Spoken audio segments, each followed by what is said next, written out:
Our guest instructor today is Siddhi. Siddhi teaches at Yoga Soup, and she also teaches at the Santa Barbara Yoga Center.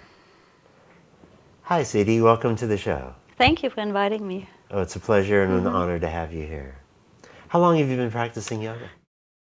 I actually practice now for the last 12 years. 12 years. And how long have you been teaching yoga? 12 years. I took my first Kundalini yoga class, and 3 weeks later I was in a teacher training. Oh, so that was really fast. Yeah, it was really, I knew that this was what I came to do. I see.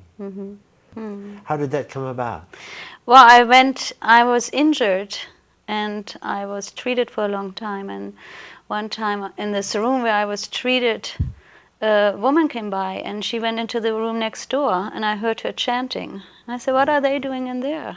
And when she came out, she said, well, why don't you try it and come? And I went the next day into her class, and that was it. The moment I practiced the Kundalini Yoga, I knew this is what I'm supposed to do. So I took the teacher training 3 weeks later, and here I am, 12 years later. Yeah. And what do you consider to be the benefits of yoga? Benefits associated For me personally, it's really that I feel by combining most of the limbs of yoga, that I really align my spiritual body, my mental, my emotional, and my physical body, and I find stillness within. What do you consider to be the biggest risks associated with yoga?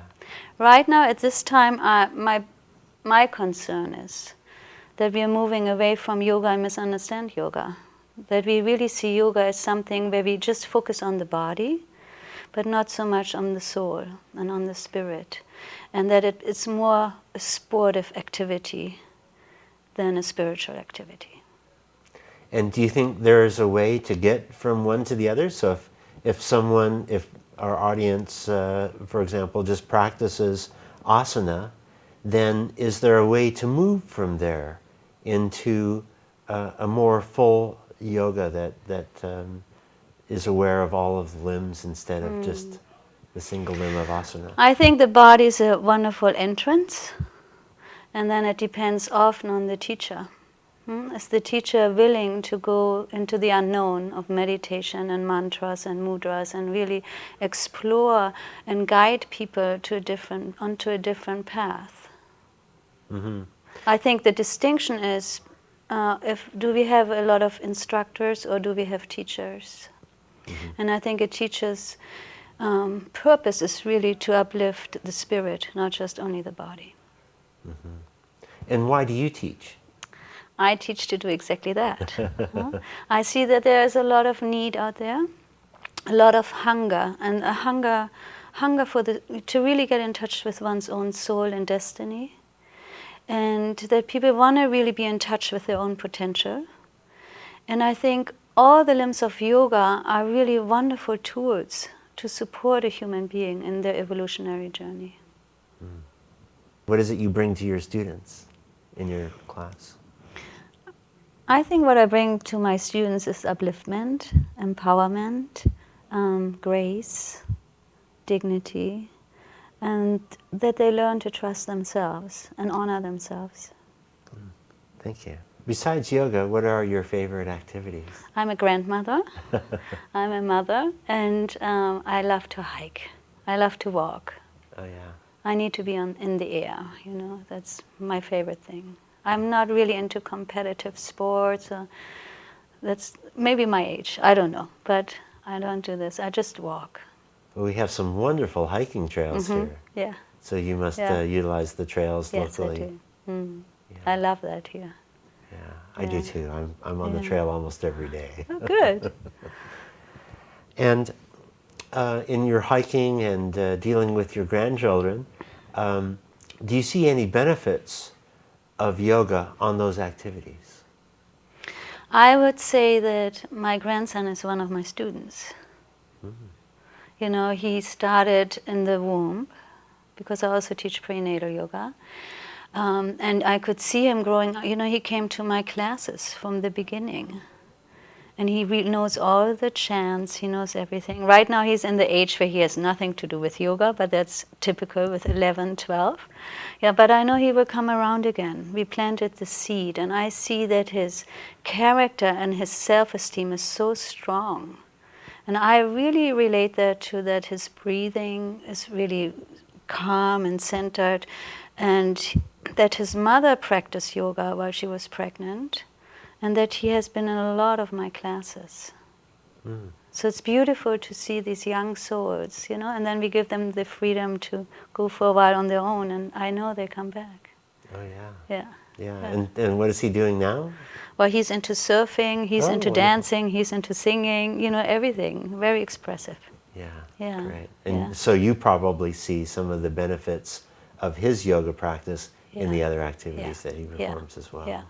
It's mostly really the self-esteem, the trust into himself, and the faith that this young soul has.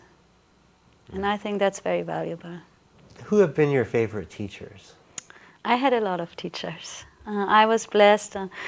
Over 35 years ago, I met with Bhagwan Sri Rajneesh, also called Osho. So he introduced me to meditation. That was my biggest gift that I was been given, really. I follow Sadhguru Jagiji.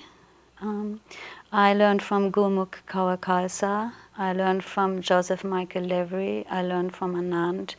I always look for teachers because I think that I, as a teacher, have a responsibility to continue learning.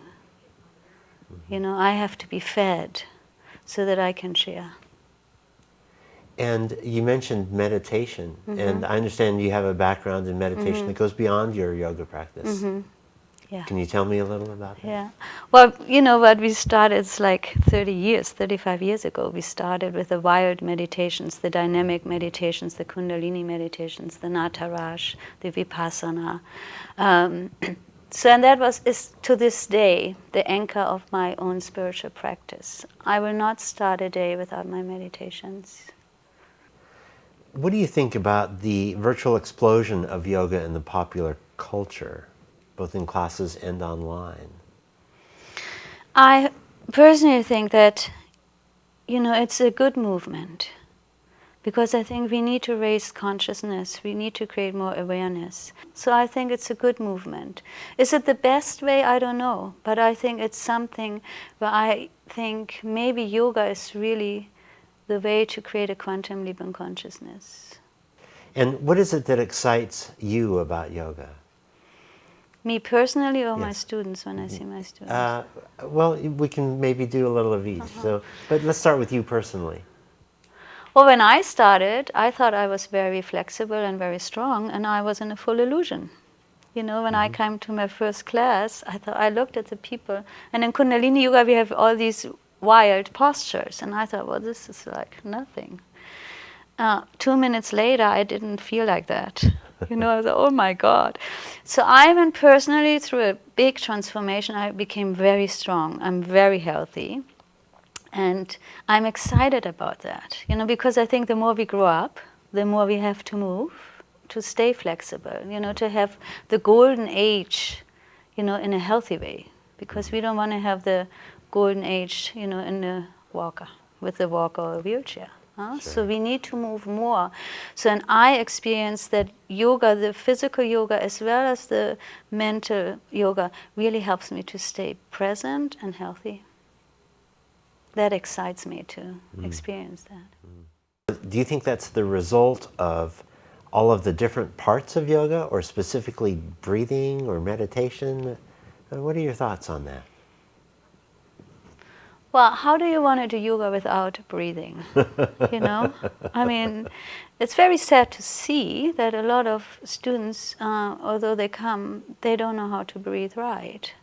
So I think all the facets are necessary, at least for me. It might be different for you, but for me, I need it all. You know? So you've been practicing yoga for a dozen years now. What changes have you seen in the community and in yourself over that time? Well, we have a lot of different yogas. So it seems like there's always a new yoga popping up, which I, you know, embrace, Because like I said, I think every person has a different entrance point, you know. So and I think it's right now there's a yoga for everyone. Oh, that's beautiful. But I also feel in the last years it's a lot of competition coming in, which I'm very sad about, because that's not what yoga is about, and it becomes a lot of business. Sometimes my concern is it's about quantity and not quality. So and I wish we would turn a little bit around again, where we don't focus on having packed teacher trainings, but having small teacher trainings and really focus on the individual. So I think that's my personal conflict. Maybe other people see that differently, but I personally like that we not race so fast and really watch out what we are doing as teachers, you know. So I wish we would come back to the roots, to yoga. Well, Siddhi, thank you so much for being on the show today. It's really been a pleasure and an honor to have you here. Thank you. And if a student out there wants to keep up with your activities, find out where you are and what you're doing, do you have a web presence or something that they can look to find out what you're doing? I do have a website, Okay. And it's siddhisyoga.com. And that's SIDDHIS yoga.com. Yeah. Okay, well, thank you so much. Thank you, Ray. Really appreciate you being on the show. Thank